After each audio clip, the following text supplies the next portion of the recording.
Imagina um sujeito que quer passar em medicina, o cara quer ser médico, né? O cara quer realizar o sonho da vida dele, né? Quer poder ajudar a família dele, quer ser doutor, quer ser doutora, quer poder ajudar a família dele, né? Poder dar uma condição de vida melhor, poder ter um carro bacana, ter uma casa bacana. E esse sujeito, ele vai fazer a prova que vai decidir o futuro da vida dele, mas ele prefere ficar nas redes sociais vendo meme. Não tem lógica nenhuma o sujeito fazer isso. Se ele quer ser médico, se ele quer ser doutor, quer passar em medicina, o que ele deveria estar fazendo? Deveria estar estudando. Só que ele passa o dia inteiro nas redes sociais, vendo série, vendo filmes, vendo meme, piadas. Então não tem lógica isso. Né? Não tem lógica, tem uma explicação lógica para isso. Pô, se tu quer passar, você deveria estar o quê? Estudando, né? E não aqui nas redes sociais vendo meme. Mas nós não somos seres lógicos, nós somos seres biológicos, tem uma explicação biológica. O cara estuda, não aprende, né? Ele não tem um estímulo dopaminérgico, a dopamina é um neurotransmissor que ele é fundamental em todo o processo de aprendizagem, né? Do ponto de vista do córtex pré-frontal, dos neurônios do hipocampo, né? Que é o centro responsável pela memorização, né? Então a dopamina, ela é o químico, né? Que ajuda o nosso cérebro no processo de aprendizagem. Então, não tem esse estímulo dopaminérgico, você não tem prazer, você não tem motivação na hora de estudar, né? Inclusive, os remédios, né, os medicamentos que são usados para você ter performance cognitiva, né, para você ir bem, por exemplo, o metilfenidato, que tem o nome comercial de Ritalina, ele é justamente isso. Ele atua na dopamina, né? Ele vai inibir a recaptação da dopamina na fenda sináptica, logo vai ter mais dopamina na fenda sináptica, eu vou ter mais motivação. Em tese, eu vou querer estudar mais, tá? Mas, obviamente, que se a pessoa não tem um problema, né? Ela pode usar a Ritalina, pode usar vários medicamentos que ela não vai conseguir ter resultado nos estudos. Porque é uma coisa que vai ter mais efeito colateral do que efeito benéfico. Por isso que eu sou totalmente contra a automedicação, né? Você precisa procurar seu médico, conversar com ele antes de você fazer essa questão da automedicação, tá? Então, veja bem, não tem dopamina na hora que o cara está estudando, né? Então, ele não consegue render no estudo dele, ele não tem prazer, porque ele não aprende, não memoriza a parada, né? E passa, vai chegando mais próximo da prova, e ele vai o quê? Ele vai se desmotivando, né? E aí, o que as redes sociais fazem, pessoal? E faz assim de uma forma brilhante. O que a rede social faz com o teu cérebro? Ela estimula a dopamina. Então, tem vários estudos, né, americanos mostrando que as redes sociais, elas estimulam as tuas vias dopaminérgicas. Então, você está ali rodando, como tem um estímulo muito grande para o teu cérebro, né? São vários microvídeos e cada vídeo tem uma característica específica, né?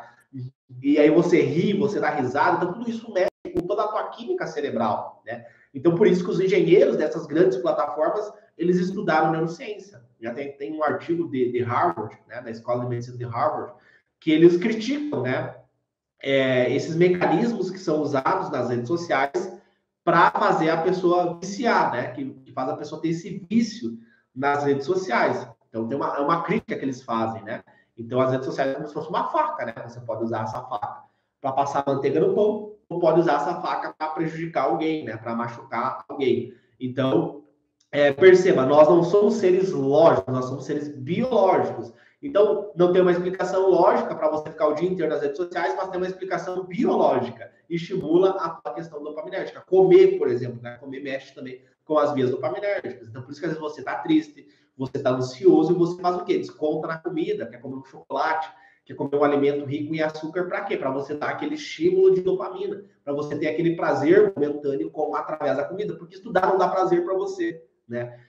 E eu entendo isso, né? Não dá prazer porque tu não aprende. Por que tu não aprende? Porque você usa a mesma técnica de aprendizagem que a tua avó utilizou há 100 anos atrás, 80 anos atrás, né? Tem uma foto que eu sempre posto nas minhas redes sociais que mostra como é que era a escola há 100 anos atrás e como é que ela é hoje. Igual. E aí, embaixo tem como é que era a tecnologia há 100 anos atrás e como que ela é hoje. Então, nós temos uma evolução gigantesca da tecnologia, mas as estratégias de aprendizagem não evoluíram, é a mesma coisa, né? Então, é a mesma coisa. A mesma técnica de aprendizagem que a minha avó utilizou, eu utilizei. Olha que bizarro isso. A escola é igual. Como é que é a escola? Há 100 anos atrás e hoje, o professor fala, você copia o que o professor fala e aí você reza. Reza para quê? Reza para aprender, né? Porque é só rezando que você conseguir aprender.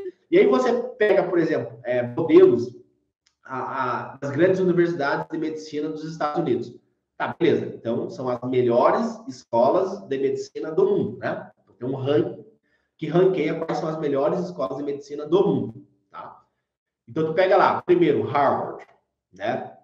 Aí a segunda é uma escola de Nova York, né? Aí a terceira, acho que, se eu não me engano, é Stanford. Enfim, pega lá o ranking das melhores do mundo. Top 1 Harvard, né? Como é que é a técnica de aprendizagem dos caras? Aí tu começa a ver, pô, como é que os caras estudam? Né? Aí tu começa a ver que é totalmente diferente do Brasil. Então, por exemplo, lá, eles, através da ciência, eles descobriram que o cérebro humano, ele aprende, do ponto de vista evolutivo, ele aprendeu ao longo dos anos se tivesse problema para ele resolver.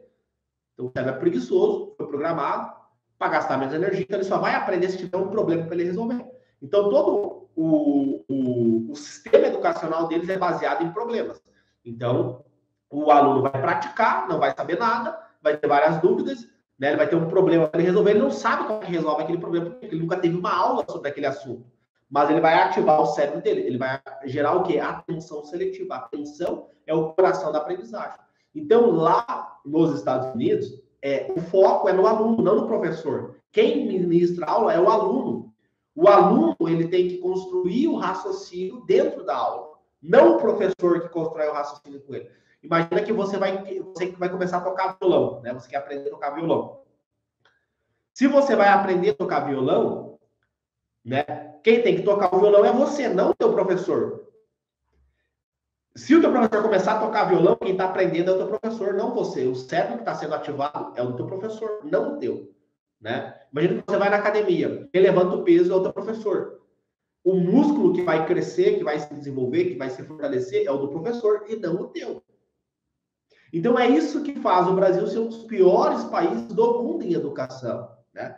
E aí vem a questão do dinheiro. É que o Brasil não tem dinheiro, mas o Brasil perde para países que têm menos dinheiro que nós. Né? E a gente começa a entender por que a pessoa fica anos até conseguir passar em medicina e por que os meus alunos, né, que usam a metodologia que eu desenvolvi, que é uma metodologia baseada nas grandes universidades de medicina dos Estados Unidos, conseguem passar em medicina em 6 meses, em 90 dias, em 60 dias. Né? Por quê? Por técnica, método. Hoje eles estão na faculdade de medicina.